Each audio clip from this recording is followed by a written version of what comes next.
Hello dear students. स्वागत है आप सभी का फिर से आपके अपने यूट्यूब चैनल सनराइज क्लासेस पर।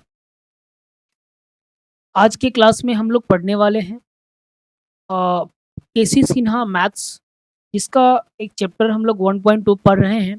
उसी का आज यह चौथा वीडियो होने वाला है। इससे पहले वाले वीडियो में हम लोगों ने सीखा कि किस प्रकार से एचसीएफ और एलसीएम अभाज्य गुणनखंड विधि द्वारा ज्ञात किया जाएगा। इस सब सारी चीज़ों को हमने सीखा। उसी रिलेटेड और कुछ क्वेश्चन है जो हम लोग इस वीडियो में डिस्कस करने वाले हैं। तो चलिए बिना देरी किए हुए आज के क्लास को हम लोग स्टार्ट करते हैं। आज के क्लास का जो पहला क्वेश्चन आपके सामने दिख रहा है, क्वेश्चन कुछ इस प्रकार से है। यदि 96,404 का एचसीएफ 4 है तो 96,404 का एलसीएम ज्ञात करें। यानी कि इस दोनों का आपका एचसीएफ 4 दिया हुआ है ना। इस दोनों संख्याओं का एचसीएफ 4 दिया है, एलसीएम ज्ञात करना है। तो आप इसको दो तरीके से बना सकते हैं। या तो आप बेसिक मेथड से बनाइएगा, तो क्या कीजिएगा, इन दोनों संख्याओं का एचसीएफ और एलसीएम निकालिएगा। तो एचसीएफ आपका तो 4 ऑलरेडी है, तो एचसीएफ निकालना नहीं है। इन दोनों का आप क्या निकालिएगा, एलसीएम निकाल लीजिएगा। एक ये बेसिक मेथड है, लेकिन हमें इसमें इस बेसिक मेथड के थ्रू नहीं बनाना है। हमें इसे फॉर्मूला के थ्रू इस क्वेश्चन को सॉल्व करना है। वो कौन सा फॉर्मूला है जिसके थ्रू हम लोग इस क्वेश्चन को सॉल्व करेंगे, आइए देखते हैं। फॉर्मूला जो होता है कुछ इस प्रकार से होता है। मसा है ना, या फिर आपको मैं इंग्लिश में लिख के बता देता हूँ। HCF equal to first number, यानी कि उसको पहली संख्या आप लिखिए, पहली संख्या गुणे सेकेंड नंबर यानी दूसरी संख्या, ठीक है, बाई एलसीएम। यही एक फॉर्मूला है जिसके थ्रू इनमें से कोई दो आपको दे रखा होगा, सॉरी, इनमें से किसी चाहे तो जैसे कि इसमें क्या किया, आपके इस क्वेश्चन में एचसीएफ दे दिया है, आपसे एलसीएम पूछा है। इसी क्वेश्चन में क्या करेगा, कोई एक इसमें से मिस कर देगा, कोई एक मिसिंग पार्ट को आपको ढूंढना होगा, नहीं ढूंढना नहीं, बनाना पड़ेगा। तो जैसे कि इस क्वेश्चन में आपको एचसीएफ दे रखा है, पहली संख्या और दूसरी संख्या आपके सामने है, एलसीएम निकालना है। कहीं क्या करेगा आपको कि पहली संख्या दूसरी संख्या दे करके एलसीएम दे देगा, फिर एचसीएफ निकालना है। उस कंडीशन में क्या करेंगे, अगर एलसीएम दे रहा है फिर यही होगा कि आप क्या कीजिएगा, पहली संख्या गुने दूसरी संख्या और बाई एचसीएफ, ठीक है।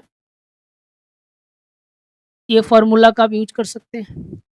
फिर कभी कंडीशन बनेगा कि आपको पहली संख्या एचसीएफ दे देगा, एलसीएम दे देगा, पहली संख्या पूछ देगा, एचसीएफ दे देगा, एलसीएम दे देगा, दूसरी पहली संख्या दे देगा और दूसरी संख्या पूछ देगा। कहने का मतलब इसमें से किसी एक को आपको क्या करेगा, पूछ देता है। इसी प्रकार से देखिए कैसे हम लोग सॉल्व करेंगे।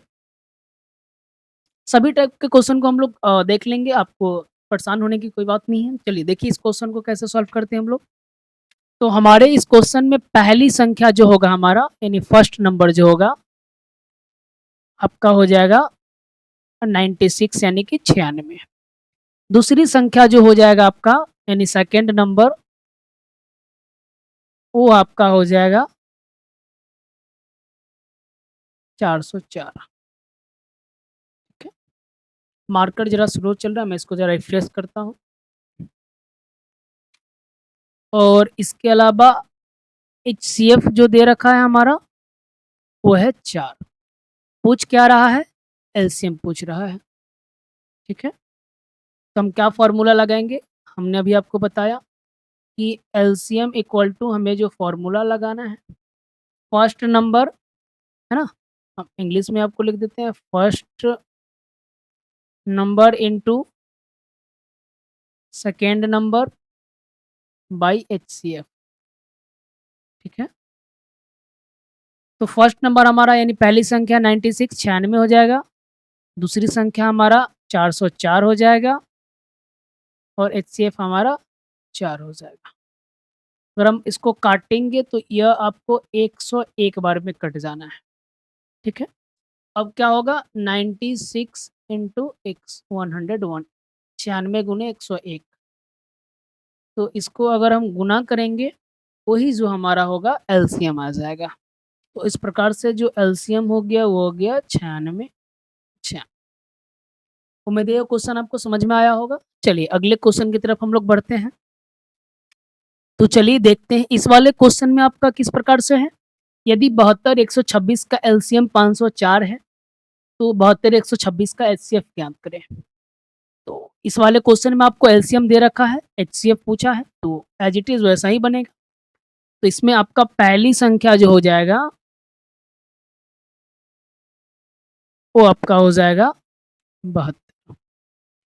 दूसरी संख्या जो आपका हो जाएगा यानी सेकेंड नंबर जो आपका हो जाना है वो हो जाएगा आपका 126।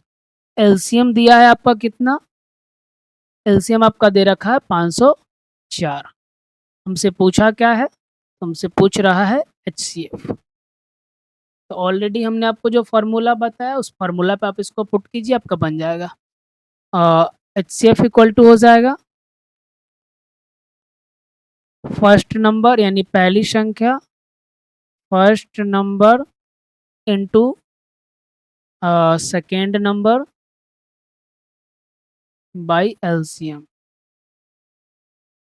ठीक है, तो चलिए देखिए पहली संख्या आपका हो जाएगा 72 गुने दूसरी संख्या आपका हो जाएगा 126।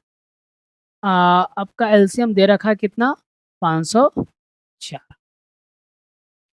तो अगर हम इसको सॉल्व करेंगे तो ये आपका 126 से 4 बार में कट जाना है और ये 4 से आपका 72 18 बार में कट जाएगा। तो इस प्रकार से इस क्वेश्चन का जो आंसर यानी कि एचसीएफ हो जाएगा वो आपका हो जाएगा 18। चलिए उम्मीद है ये भी क्वेश्चन आपको समझ में आ गया होगा। तो चलिए एक क्वेश्चन मैं आपको आपके लिए देता हूँ। ये क्वेश्चन अगर आपको दोनों क्वेश्चन समझ में आ गया होगा, इस क्वेश्चन को आप सॉल्व करके इसका आंसर आप सभी लोग कमेंट बॉक्स में लिखेंगे। हमारा अगला जो क्वेश्चन है कुछ इस प्रकार से है। 3 मापन दंड 64 सेंटीमीटर, 80 सेंटीमीटर और 96 सेंटीमीटर लंबाई के हैं। मापन दंड मतलब आप मेजरिंग रड को मापन दंड हिंदी में कहा जाता है। 3 मेजरिंग रड है जिसकी एक की लंबाई 64 सेंटीमीटर, दूसरे की 80 सेंटीमीटर और तीसरे की 96 सेंटीमीटर है। कपड़ों का न्यूनतम लंबाई ज्ञात करे जिसे इन दंडों में से किसी का प्रयोग करके ठीक-ठीक पूर्णांकों में मापा जा सके। तो उस कपड़े की लंबाई ज्ञात करना है कि न्यूनतम लंबाई ज्ञात करना है कि अगर मापा जाए तो इन सभी से मापा जा सके। अगर 64 सेंटीमीटर से अगर मापने जाए तो इससे भी पूरा-पूरा मापा जा सके, इससे भी पूरा-पूरा मापा जा सके और इससे भी पूरा-पूरा मापा जा सके। तो हमको वैसी संख्या निकालना है जो एक भाषा में भी कह सकते हैं कि इन तीनों से पूरा-पूरा कट जाए। तो तो वो संख्या जो इन तीनों से पूरा-पूरा कट जाए, इन तीनों का क्या होगा? एलसीएम ही होगा। तो चलिए देखते हैं। तो 64 सेंटीमीटर, 80 सेंटीमीटर और 96 सेंटीमीटर। हम लोग इस तीनों का क्या करते हैं? एलसीएम ले लेते हैं। 64, 80, 96 भाग विधि द्वारा हम लोग इसको एलसीएम कर लेते हैं। 48, 2 से हमने लगाया इसको 16 बार में, इसको आपको लगाया 20 बार में, ये आपका हो गया 24 बार में। 2 से 8 बार में, 10 बार में और ये 12 टाइम्स हो जाएगा। 2 से ये 4 टाइम्स, ये 5 और ये 6 टाइम्स। फिर 2 से मैंने इसको लगाया तो 2 से 2, 5 और ये 3 बार। इस प्रकार से जो एलसीएम हो जाएगा वो होगा 1, 2, 3, 4, 5 यानी कि 2 दूना 4, दूना 8, दूना 16, दूना 32, दूना 64, है ना? 64 बचे 320 और 320 से अगर 3 में करने जाएँगे तो हो जाएगा आपका 960। तो इस प्रकार से जो हमारा एलसीएम आ गया वो आ गया 960। तो जो ये 960 आया, ये वह संख्या जो इन तीनों से पूरा-पूरा कट जाएगा। हमारा क्वेश्चन वही था कि न्यूनतम संख्या ज्ञात करें कि जिसे मापने पर इन तीनों संख्याओं से पूरा-पूरा वो मापा जा सके। इट मीन्स कि पूरा-पूरा मापा जा सकने का मतलब पूरा-पूरा वो कट जाए, डिविजिबल हो जाए। तो इसका आंसर हमारा 960 सेंटीमीटर होगा।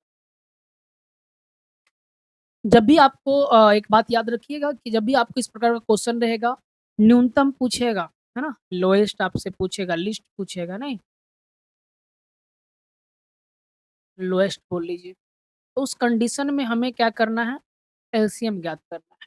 यहीं पे अगर क्वेश्चन हमसे पूछता महत्तम लंबाई ज्ञात करें, मैक्सिमम आपका जो ये था लंबाई था, लेंथ था ज्ञात करने के लिए बोलता, तब इस जगह पे हम इस क्वेश्चन का क्या करते, दिए गए संख्याओं का हम एचसीएफ निकालते। लेकिन जब न्यूनतम पूछा है तो हमने इसका एलसीएम निकाल लिया। चलिए उम्मीद है कि क्वेश्चन समझ में आ गया होगा आपको। एक क्वेश्चन मैं आपके लिए देता हूँ, उसको आप सॉल्व कीजिएगा।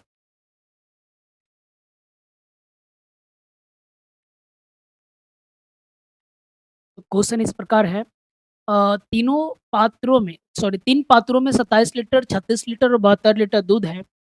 कौन सबसे बड़ी माप, ध्यान दीजिएगा यहाँ पे, कौन सबसे बड़ी माप तीनों पात्रों के दूध को ठीक-ठीक माप कर सकती है? तो वहाँ पे न्यूनतम पूछा है, यहाँ पे महत्तम पूछ रहा है। तो हिंट्स के तौर पर मैं आपको बता दिया कि न्यूनतम रहेगा तो क्या बनाना है और महत्तम यानी मैक्सिमम पूछेगा, सबसे बड़ी पूछे, मैक्सिमम पूछे तो क्या बनाना है। इस क्वेश्चन का आंसर आप लोग सॉल्व करके कमेंट में दीजिएगा और इस प्रकार से आपका एक्सरसाइज़ 1.3 समाप्त होता है। हम लोग मिलते हैं अगले क्लास में अगले एक्सरसाइज़ को लेकर के। तब तक के लिए आपको वीडियोस अगर अच्छा लगे तो आप वीडियो को लाइक कर सकते हैं। चैनल पर नए हैं तो सब्सक्राइब कर लीजिए। अपने उन दोस्तों को भी भेज दीजिए जो आपके साथ आगामी एग्ज़ाम की तैयारी कर रहे हैं।